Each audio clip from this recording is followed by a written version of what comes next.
We here at Mayhem Media understand the trials and tribulations of life. No matter how hard life can get. Suicide is never the answer.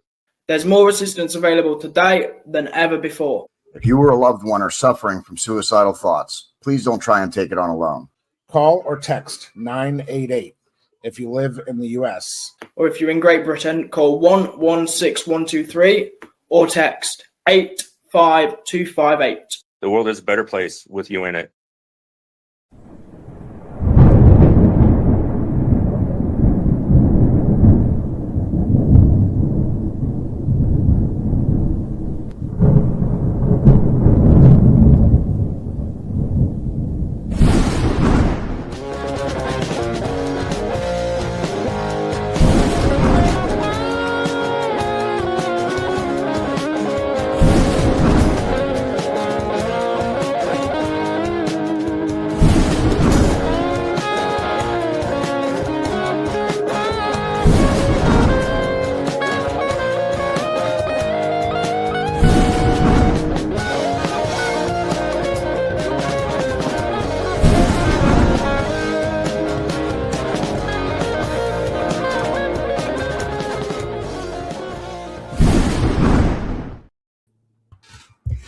Hello, everyone, and welcome to After the Dragon. I still don't have my background for the show up, but we are much more prepared for this episode. But anyways, welcome to After the Dragon, presented by Mayhem Media.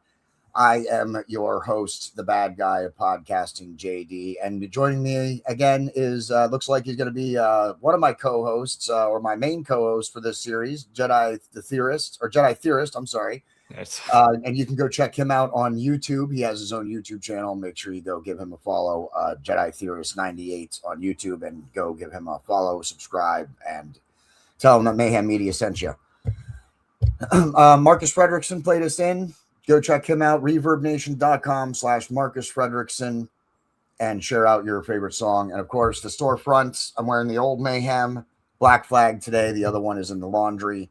So make sure you go check out our storefront. We have so many different designs and a lot of different apparel and a lot of different products available. So make sure you go check that out as well. Bonfire.com/store/Mayhem Media Shop.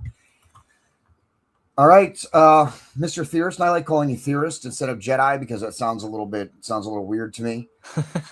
So, Theorist, we're following now episode 1. Episode 2 will come on tonight of House of the Dragon. Last week was episode 1. We did our introduction episode where we talked about some of the previous seasons and some stuff leading into this season. Before we get into the episode, there was one or two things that I wanted to bring up about the previous seasons, and one of those is, where is Otto Hightower?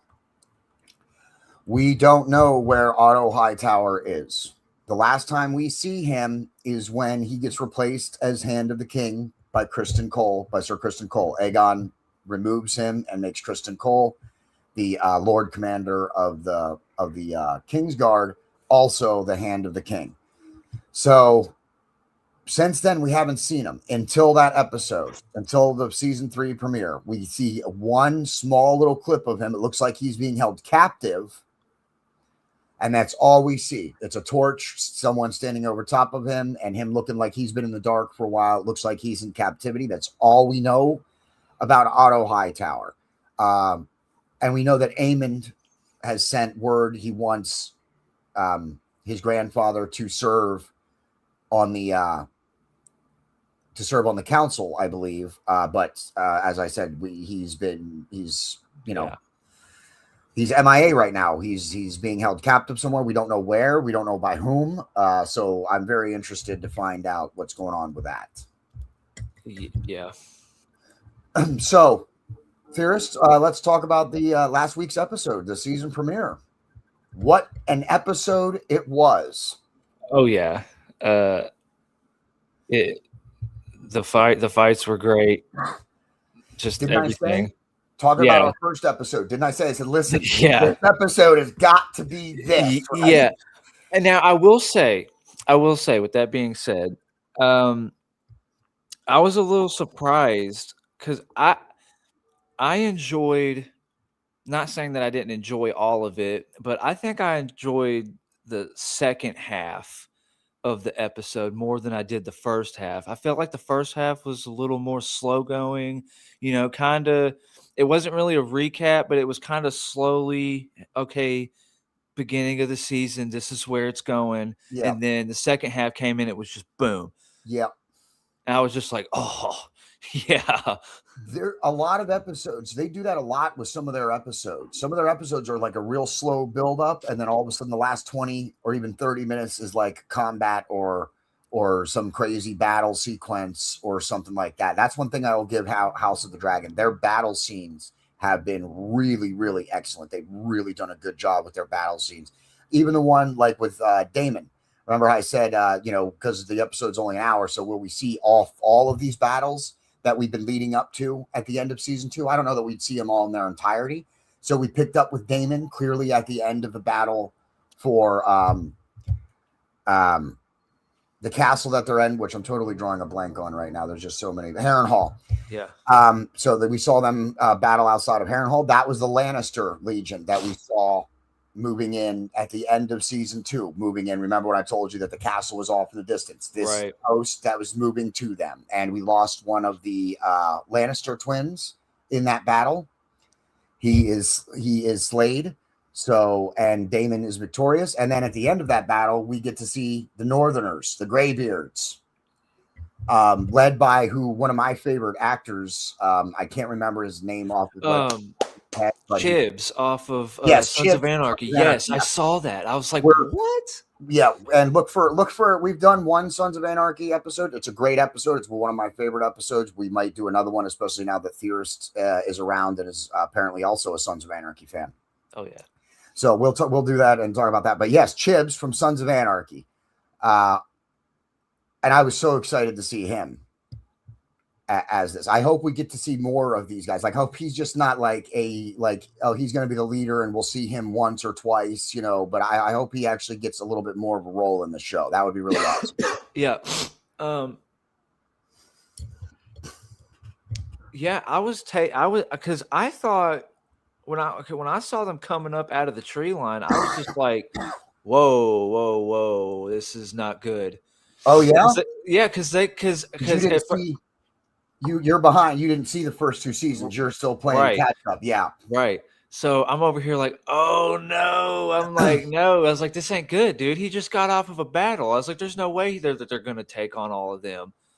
And then they're like joining them, teaming up. And I was just like, oh, and then I realized it was Chibs. I was just like, oh, that makes it even better. Yeah, absolutely. Yeah, that was a great ending to that scene, bringing in the Northerners, which I can't remember who. I think it was Is it Torrhen Stark? Torrhen Stark is one. I think is the Stark that we see at the end of last season, who promises Jace the Greybeards, because he explains that, as the Northerners, that their primary responsibility is the wall. That's where a lot of their focus and stuff goes is on the wall. So, but that's why he offered them the Greybeards, all of the older warriors, to join the Dragon Queen. Wolfman is in the house. Thank you, Wolfman. Stay tuned to Mayhem Media. Wolfman and I will be doing a live prediction show for the AEW prediction show shortly after we wrap this episode up. So stay tuned for that. Thank you for tuning in, Wolfman. Hit that share button. Everybody else, hit that share button. So after that, we move on. Oh, here, let's I did do some stuff here. Do I have anybody? We were talking about Daemon, so let's bring Daemon up for just a second before we move on to the next one here. So we saw Daemon in his battle, clearly victorious. Now we shift to the Narrow Sea, and the plan of being able to sack her bastard dragon riders, we're waiting to ambush. Sorry, there's so many names in Game of Thrones and House of Dragon and stuff. Sometimes I get sideways. Aemond and Vhagar. Those 3 guys were going to ambush Aemond and Vhagar. And now, speaking for me as a fan, because I'm Team Black, I'm glad that didn't happen, because I think those 3 rookie dragon riders, I think Vhagar could have likely killed all 3 of them. Yeah. And only because they're not seasoned, experienced dragon riders is why I say that. 3-on-1, yeah, they could have done some damage. They could have hurt Vagar and maybe killed Aemond. But man, I don't know. I think that could have been another huge loss for Team Black had that actually gone through. Now, Yeah. that didn't go through because Aemond had never left the keep. Alicent Hightower could not get her son Aemond to leave the keep. She wanted him to go leave and to help the battle, the attack on Harrenhal, and he chose not to do that for whatever reason, or at least not till the end of the episode. By then, it was already too late. Alicent Hightower, of course, she is Team Green. She's the daughter of Otto Hightower, who was the hand of King Viserys. She is the second wife to King Viserys, and she is the mother of Aegon II, who was the king. Aemond Targaryen, who is now the actual king, or at least the king regent. I don't know if he's actually been sworn in or declared as king of the realm yet. And Darren.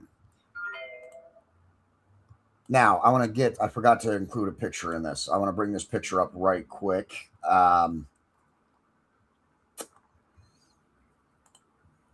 Darren Targaryen.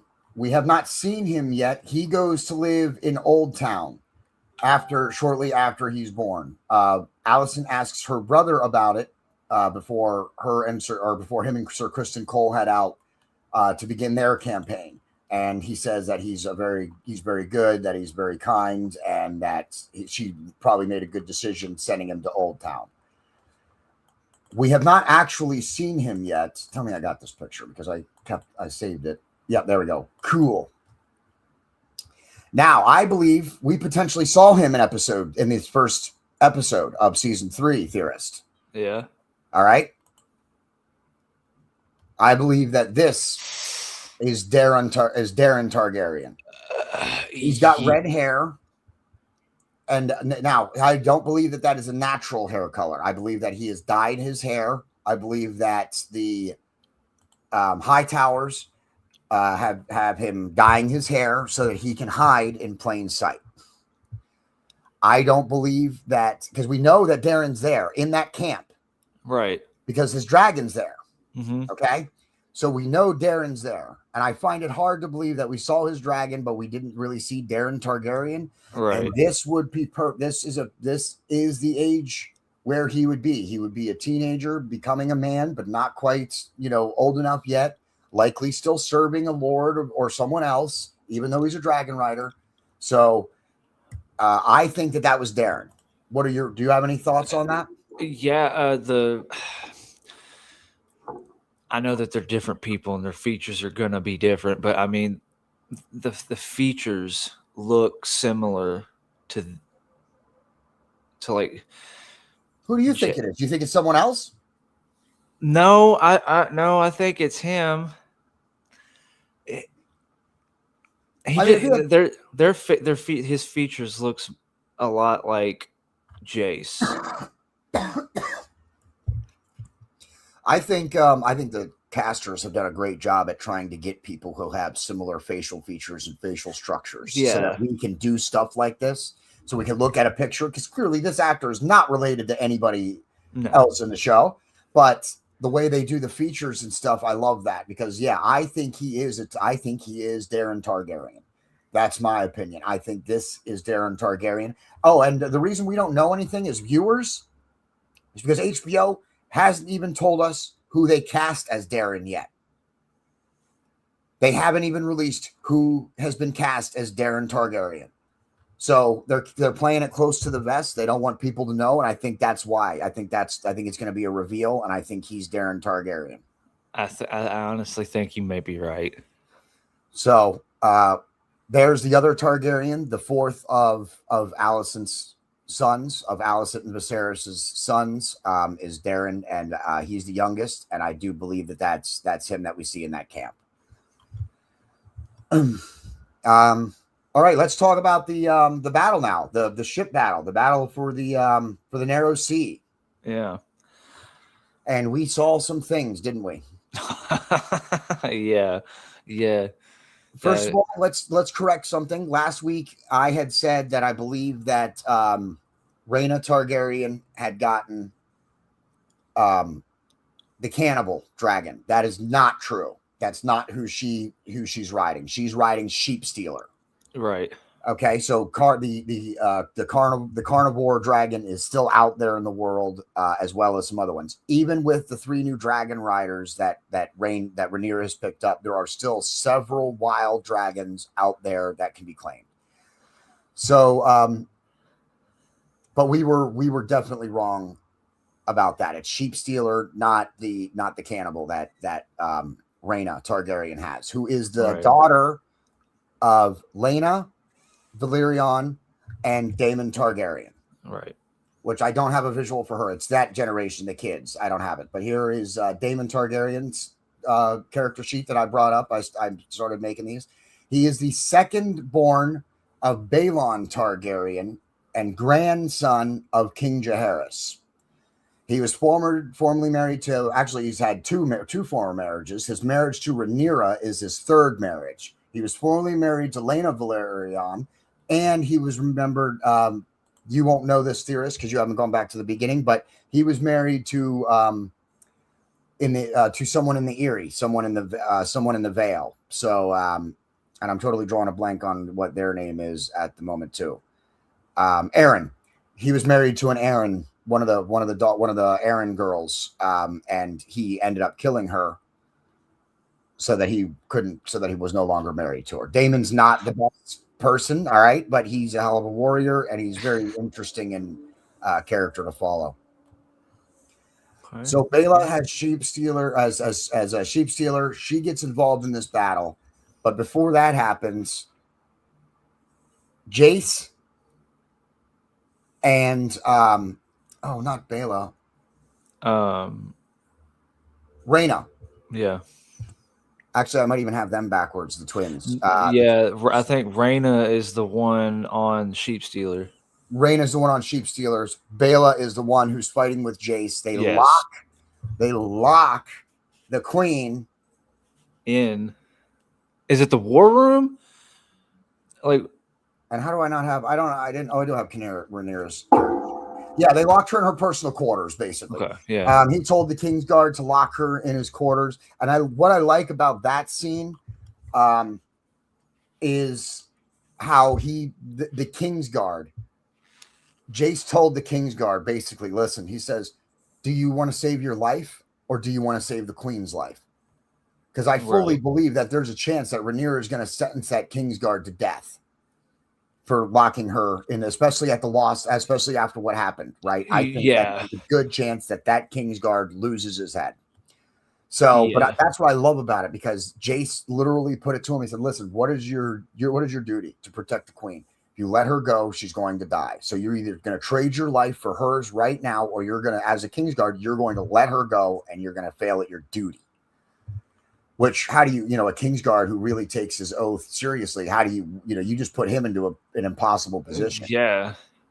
So, and honestly, either way, his life could likely be forfeit. If he lets her go and she dies, he dies. He's going to be, if nothing else, he'll be branded as, someone who didn't fulfill his oath, who didn't protect the queen. His life as he knew it is over, even if he is not killed. Yeah. And now, because he trapped her in there, what's going to happen? What's going to be the fallout from that? I don't know if that was a good decision. I honestly think he was put. I just honestly think he was put in a lose-lose situation. The Kingsguard, yeah, absolutely. But for Jace now, what do you think about his decision to lock her in there? But this is the thing now. What I want to say is, if Rhaenyra lets Jace and Rhaena or Baela, I got them confused again. Let them go with her. Like, if it's 3 dragons going to that battle, I think that battle unfolds differently. Yeah. So even when Sheep Stealer arrives, Sheep Stealer is the wild card, and this is also, follow me on this one, this is also one of the first times, or at least in this episode this season, that we go way off the books. Okay. Rhaena on Sheep Stealer does not get involved in that battle. Okay.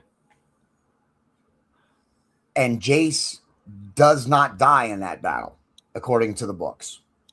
Oh, He dies at a different. He does die, but at a different battle.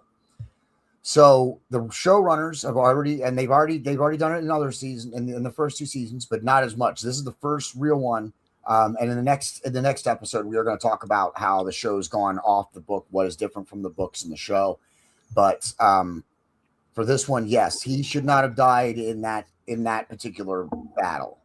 right. He dies in a different battle. So they take this whole scene of Bela, Rhaena, Sheep Stealer, and the other dragons, and they turn it into a much more complex and complicated situation now. And of course, we see the fall of. I don't have a full visual for him because I wasn't going to do it for all of the kids because there's just too many. These are the kids from Rhaenyra and Laenor's. Technically, they're Valyrians, not Targaryens. They wouldn't take the Targaryen name until they actually claimed the Iron Throne. So all 3 of these guys are Valyrians, not necessarily Targaryens. They're from Rhaenyra's first marriage with Laenor. And as you can see, I've started gray out anybody who is no longer in the show. So, and unfortunately, I forgot to put the character's name. Jace and Luke, Jason Luke, left and right. Vermax and Arax were their dragons, and they have both been taken off the board. We know that Luke and Arax get taken out by Aemond and Vhagar in arguably one of the coolest battles, dragon sequences that we've ever seen, in my opinion. We're gonna wait. We'll talk about that a little more again after you've seen that episode, because you're gonna want to, I'm sure, talk about it for a minute once you do see it. Yeah. So, but now her first 2 sons, Rhaenyra's first 2 kids, and her 2 largest dragons from her kids are all now off the board. That's a huge loss for Team Black. Jace was definitely a strategist. He was very diplomatic. He was very royal. Jace was very royal, and I think losing him is going to be a bigger problem for Rhaenyra than she realizes, because she hasn't been taking a lot of his advice. But really, if you think about everything that Jace has done, Jace is one of the linchpins of Team Black. He's the one that sent out and successfully brought the Greybeards. He negotiated terms with the towers, the Freys, so to secure the crossing. He is a diplomat and a huge loss. I think that's a huge loss for Team Black, because I don't think Rhaenyra has anybody else now that she can rely on to be her envoy. Yeah, see, that's what I was.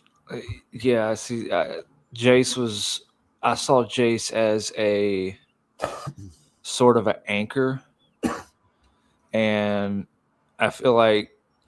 Do you feel like whenever how do you say her name? I always forget how to say her name. Rhaenyra? Yeah.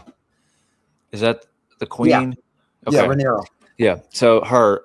Do you think when she finds out that Jace is dead, do you think that she's going to uplift and hold the ideals that Jace held, or do you think she's going to take a more barbaric turn? I'm gonna go out on a limb here, and a little bit of this is prediction. See, I know some of the books, so I know some of what's going to happen. Now, that doesn't mean anything, because, like I said, we've already started to go off the books. So just because I know the books doesn't mean that I know exactly what's going to happen or how it's going to happen. But I think, I'll be honest with you, where I'm at right now, speaking objectively without taking into what I know, because I don't know the specifics. Like I said, I don't know the specifics of how everything's going to unfold. I think we could see Rhaenyra be another Daenerys, except Daenerys comes later, but we saw her first. So I think she's someone that could go off the deep end. I think she's another Targaryen that could potentially go off the deep end and start making wild, crazy decisions, burning countrysides, and then it ends up costing her the overall fight. So that's what I think about it. What are your thoughts? Do you think she goes nuclear, or do you think she's going to be able to keep it together and kind of, as you said, take on some of Jace's diplomacy? Honestly, I don't know. I don't know because she has those moments where she can be pissed and she can, just be irate. But at the same time, it could take that one thing and she could be like, okay, I can't be doing this, blah, blah, blah, blah, blah. This is what stakes. So saying that, I think that she is going to go nuclear whenever she finds out Jace is dead, but I don't think it's going to last. I think she'll get her head straightened back on, and I do believe that her technically her youngest will become that next anchor. Well, he's very young. And his dragon is only is definitely not even I don't even know that you would call it a wormling yet, really. So she's definitely out of, except for Damon now, she has no other family that she can rely on. Right. But because the rest of them are, because even Joffrey is the one over all the way on the right. He's the one that has Tyraxes. But he's only a child yet. If anything, maybe moving into a teenager, perhaps. Right. And that's the other thing that's hard to follow in Game of Thrones is the amount of time that passes. We can assume that between seasons and like some years are passing. We saw Jace fly in one episode to go to the wall, and then in the next episode we saw him at the wall. All right. It takes longer than that to get to Dragonstone, to the wall, even on Dragonback. Okay, that likely took at least a day or so for him to fly there on Dragonback. Okay, he would have had to make camp at least once before he made it all the way to the wall. So the passage of time is always been a hard thing to follow. From Game of Thrones, that was 8 seasons long, and I mean, really, you're talking about like 15 years passed between those 6 seasons. You know what I mean? Like, that's how much time actually passes in the Game of Thrones. And that's the same thing with After the Dragon. We've already seen them age characters from the beginning of the series, right? Rhaenyra is a different actress. Alicent is a different actress. All of her kids, some of her kids from babies to now have been different. Laenor and Laena have had 2 sets of actors and actresses playing their characters. So we know that time passes, and that the only way we know that is because House of the Dragon actually changed characters when they aged them up and stuff.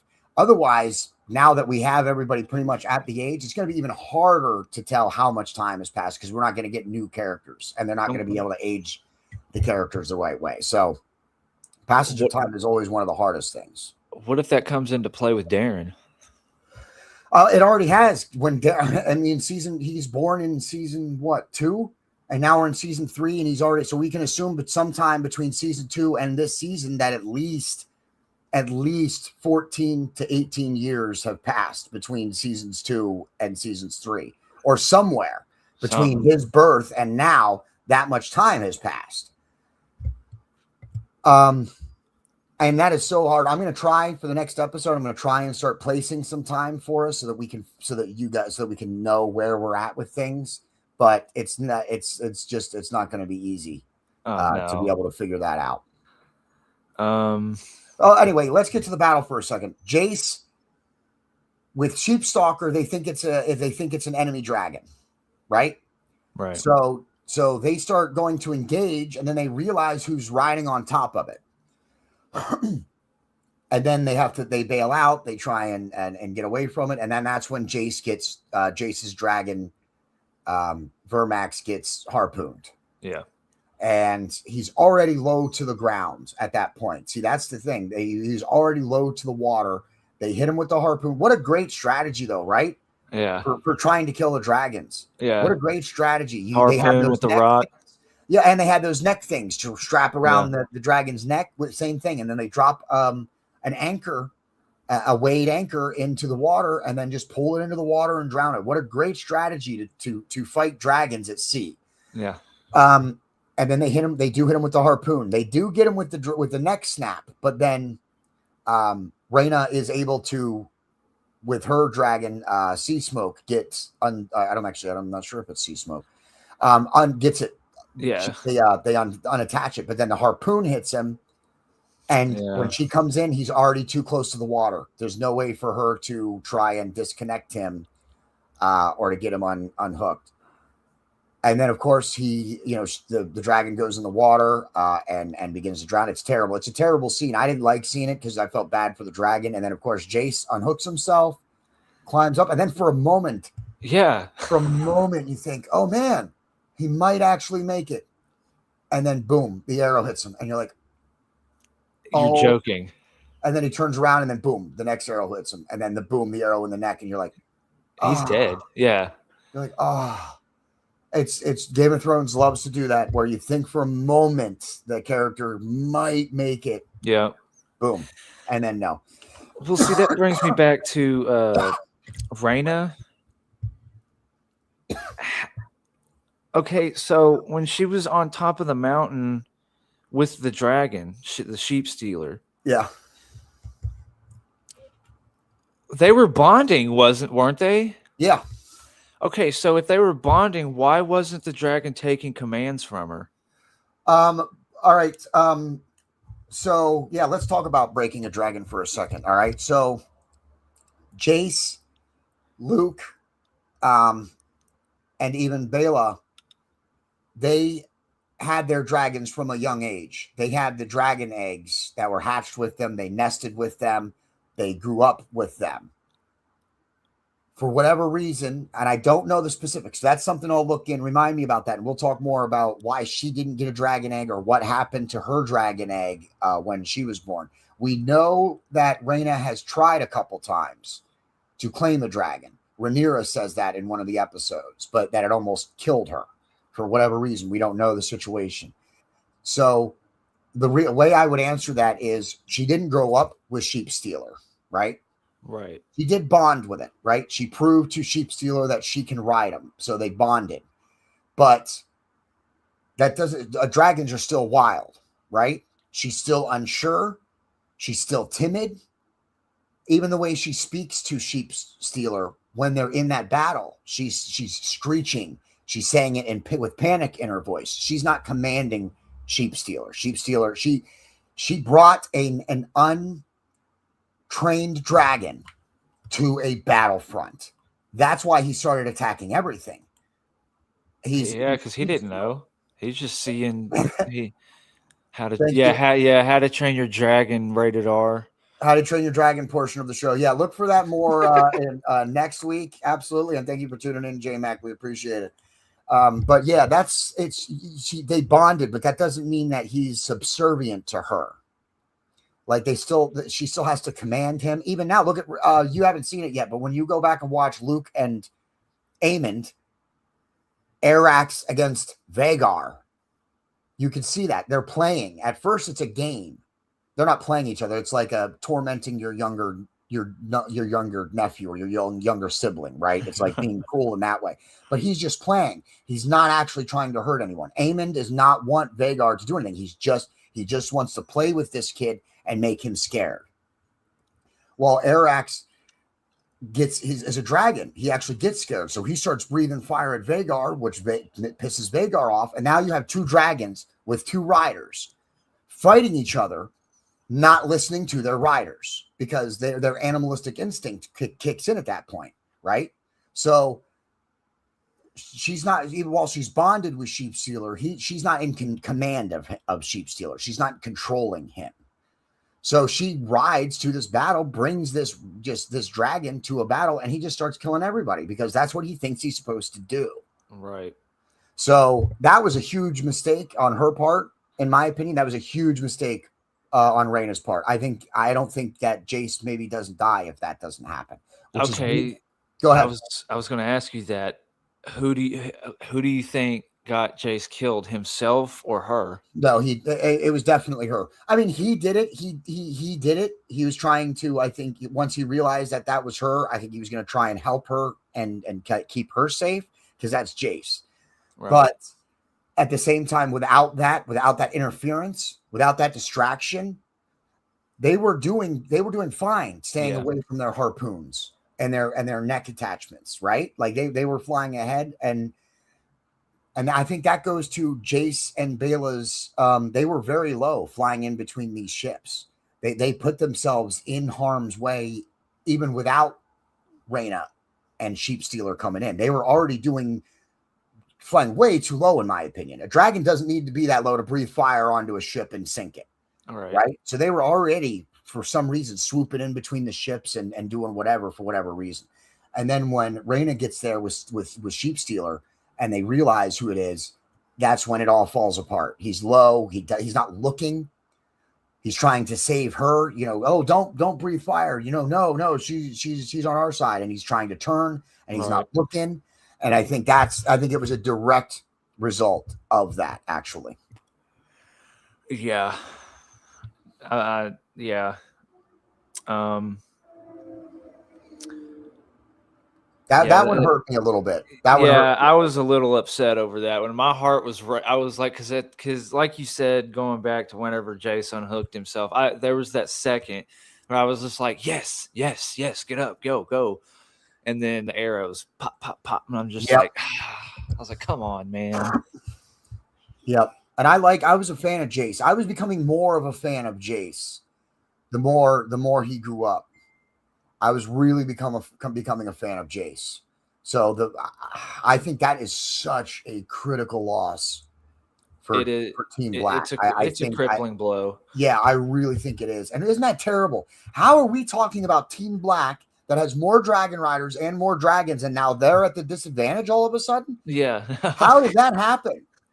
That's what I'm saying. Team Black should be, on paper, should be dominating this war. Yeah. They don't have a huge land army, but they do now that Daemon built one. Yep. So now they have a huge land army. And they have more dragons. They outnumber the Greens' dragons 3-1. The Greens only have 3 dragons. Yeah. Aemond has a dragon, Helena has a dragon, and Darren has a dragon. And he's only a little wormling. And Team Black has, even with the loss of Jace, has 5 Dragon Riders and 5 dragons still on the battlefield, and that's not even counting Joffrey. That's crazy. And we're talking about them being at the disadvantage right now. Yeah. It's just, it's weird. It's House Black is making a lot of strategic mistakes. Yeah. Very, very crucial strategic mistakes. The last thing I want to talk about before we get ready to wrap up is continuing with the ship battle. We potentially even lost Lord Corlys. I don't think he's dead. I don't think he is either, but he did fall into the water, right? Right. How about that battle though? That was crazy. Really, really good battle. Really good. I didn't expect. Okay, when they were going through that little strait, that narrow strait, I didn't expect, because they were playing it up, and they had those little bumps and those scrapes here and there. I didn't think that it was gonna tear the rudder off, and they couldn't turn. When they said that we can't turn, I was like, they're gonna split that ship in half because Shirako had the ram. Yep. And she was coming full speed, man. Oh yeah. She didn't lay off at all. I loved her. I loved her character. I thought she was a great. I love the free cities, the triarchy, the free cities. Why the armies of Westeros think that they can trust anybody from the free cities or from the triarchy? I don't get it. Throughout all of history, anytime there's ever been an agreement, it's always been tentative at best, and it usually falls apart anyway. So I think it's perfect that she was there to sack. She had no interest in the war. She did not give a crap. She was there to sink the Lord, to sack the Lord of Tides, the Sea Snake. Yeah, to sack the Sea Snake's home and to claim him, to take him. Yep. She wanted to be the ruler of the seas, and she thought the only way she could do that was to kill Lord Corlys, because Lord Corlys is known the world over as one of the best sailors in the world right now. So he does have that worldwide reputation. And that's all she was concerned about. How about her? And that's when we lose the other Lannister. Yeah. So Tyland gets pushed into the water. he gets kicked off. Along with all the other Lannisters, on that ship. They all get tossed into the sea because she wants to come up out of the water while she follows him through the strait. And they're gone. I'm sorry. While I do believe we haven't necessarily seen the end of Lord Corlys. I do believe we've seen the end of Tyland. I think that might have been the end of Tyland. Yeah, dude, that one guy getting thrown over and cracking his back on that rock. Oh, that was awful. Yeah. Oh God, dude. Okay, so speaking about him, he falls off into the water. Go back a little before that. How do you think his relationship with his son is going to turn out? You're talking about the Halls. Yeah. His two sons, Adam and what's his other? Adam and specifically the one that he was talking to on the ship. His first mate. Yeah, his first mate. Yeah. And that's one. Adam is the other one. Adam of Hall is the dragon rider. And I'm totally drawing a blank on this one on his name. But yeah, he I thought it was very telling that he saw his father to potentially perish, and he was fueled with anger. He was killing what's her name? What's her name again? Admiral Shirako. Admiral Shirako. He was killing her.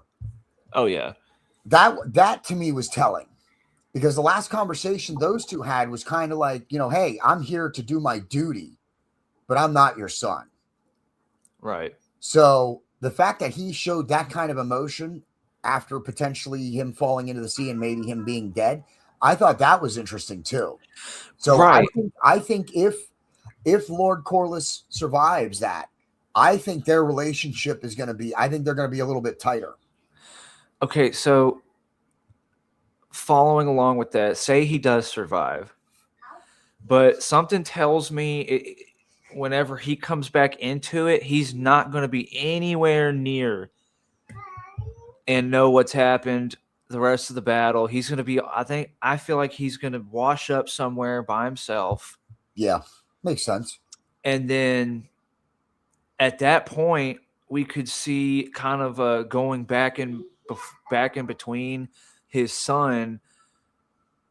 What if his son thinks he's dead and tries to take over the fleet, becomes commander? I don't think he tries to do that. Yeah, I don't think he wants anything to do with that. I think it was telling that we saw him show emotion when his father potentially perished, but I don't believe that he's I don't think he's just because he lost his father. I don't know that he's bought in on the war. Right. You know what I mean? I don't know that he's be like, well, in my father's absence, I'll lead the fleet. I don't know about that.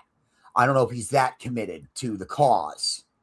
I think he's just somebody I think he was someone who was doing his duty, but using that as a way to get to know his father and to have a relationship with his father. He yelled at him, and they had that conversation where he was basically like, listen, I'm here to do my duty. I'm not your son. But I think that was just out of anger. I think he is there for that relationship. So right. I think that now more so because of his reaction to Corlys falling into the sea.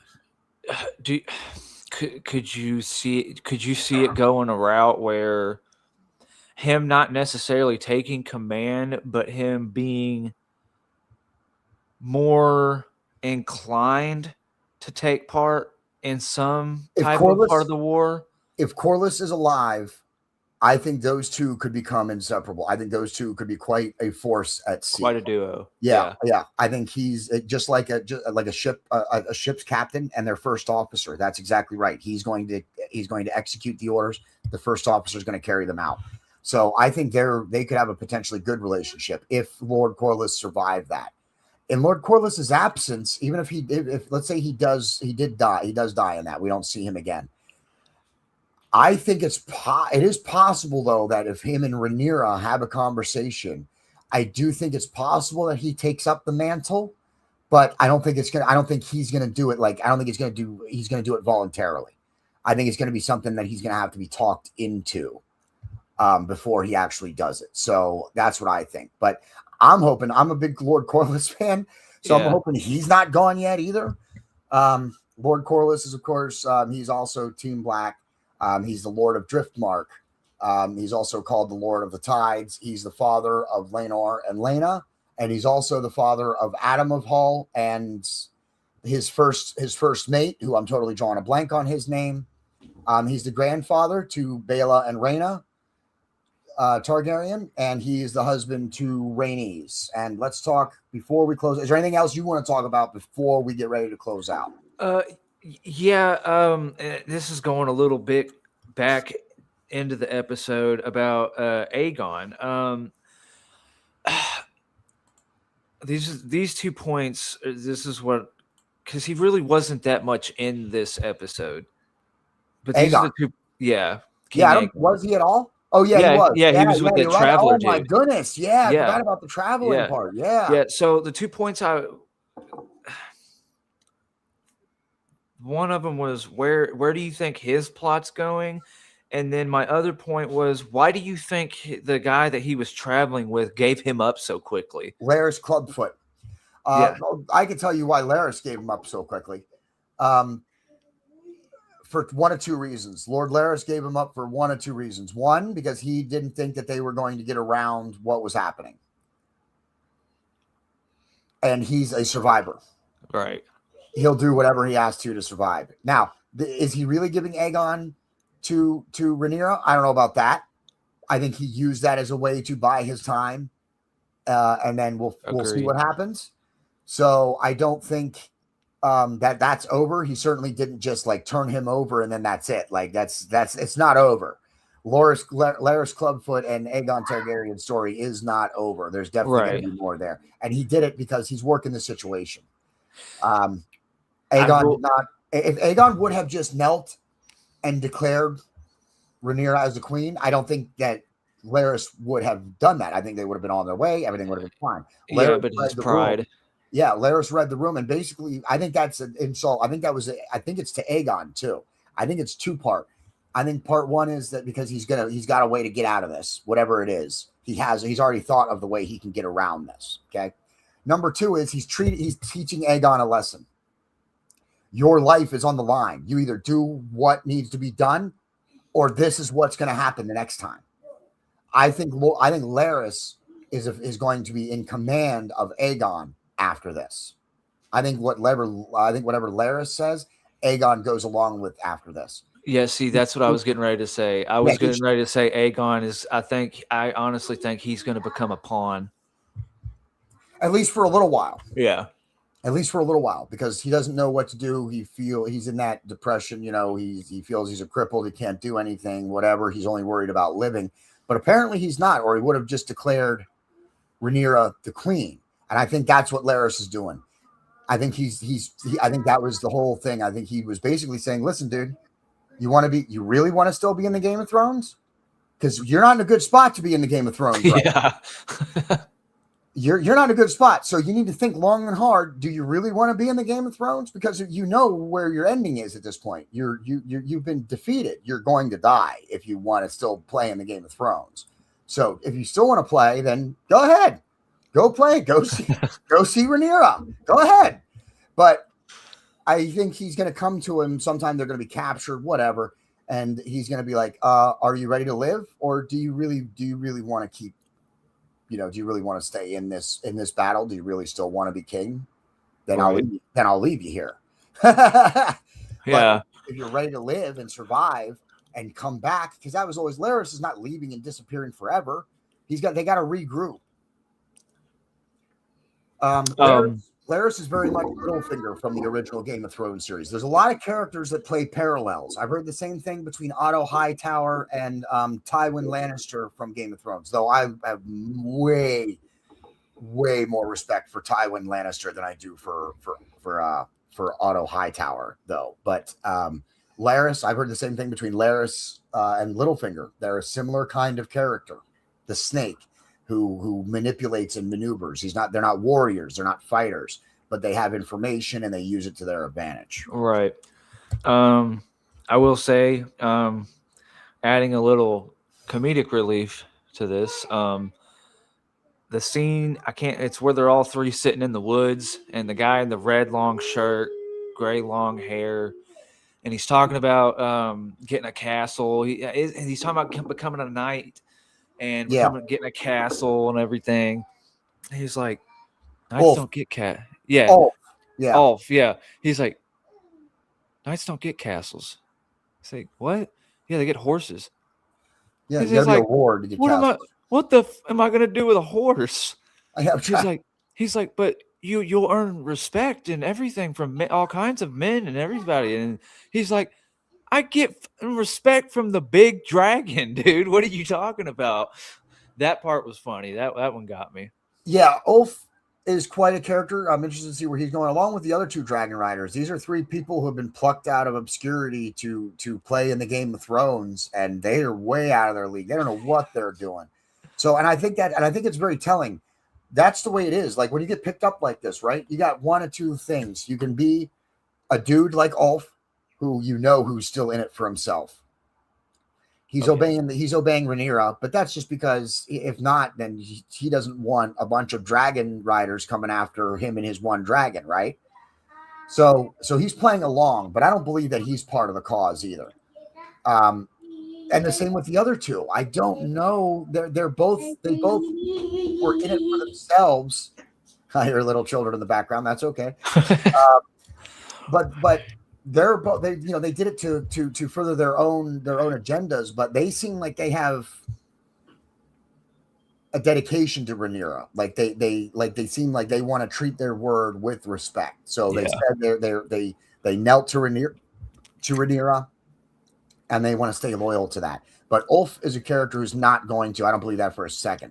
No, I feel like with them, because it didn't really show a lot with them either. But from what I'm getting with that, just that group, I feel like something serious may come up and happen to them. And I feel like, what's his name? Is his name Og? Or what is which one? The gray hair dude. The one that's in it for himself. Oh, Ulf. Yeah, Ulf. Okay, him. Yeah, I feel like something serious is going to come up with that group specifically, and I feel like Ulf is going to chicken his way out. He's gonna smuggle himself out while the other two are dealing with something. Yeah, that's possible. All right. Well, everybody tune in tonight for the next House of the Dragon episode. And then, of course, we'll be back next week to talk about it. I'll have more of the character sheets done so that we can do a few more visuals and talk a little bit more in depth about a few more characters. Leave us a comment or a question if you'd like to. If you have any questions or comments about it. And remember, we're going live. Looks like we're going to stick. If it's okay with you, Theorist, we're going to stick with 2 p.m. going live every Sunday now for the rest of the series. We may move it later towards the end, but for right now, look for us every Tuesday or every Sunday at 2 p.m. That's when we're going to do our After the Dragons. So now that we have a time slot, people can look for it and expect us. Thank you, everybody, for tuning in. Thank you for everybody who is leaving comments, and thank you for sharing it out. Those of you who have also shared it out. Theorist, thanks for joining me for this series. I appreciate it. I'm glad that you're excited about it and you're kind of getting into it a little bit. You're definitely offering a lot of perspectives that I, didn't think of or anything like that. So that's why I love doing, getting people in on these episodes. And I think that's where we're going to wrap this episode up. Thank you for watching. This is our episode 2 of After the Dragon, and we'll be back next week. I'm excited about tonight to see what happens. I can't wait for it, and I can't wait to talk about it next week. So thank you for tuning in. For the Jedi Theorist, make sure you go check him out on YouTube, Jedi Theorist 98. Go hit that subscribe button, give him a follow. And of course, if you're not yet subscribed to us on YouTube, Rumble, and Facebook, and we need more followers everywhere. We're pushing all 3 channels right now. We want to be monetized on all 3. So follow us everywhere, share it out, hit that subscribe button. And until next time, I am your host, JD, and that's the end. Thank you.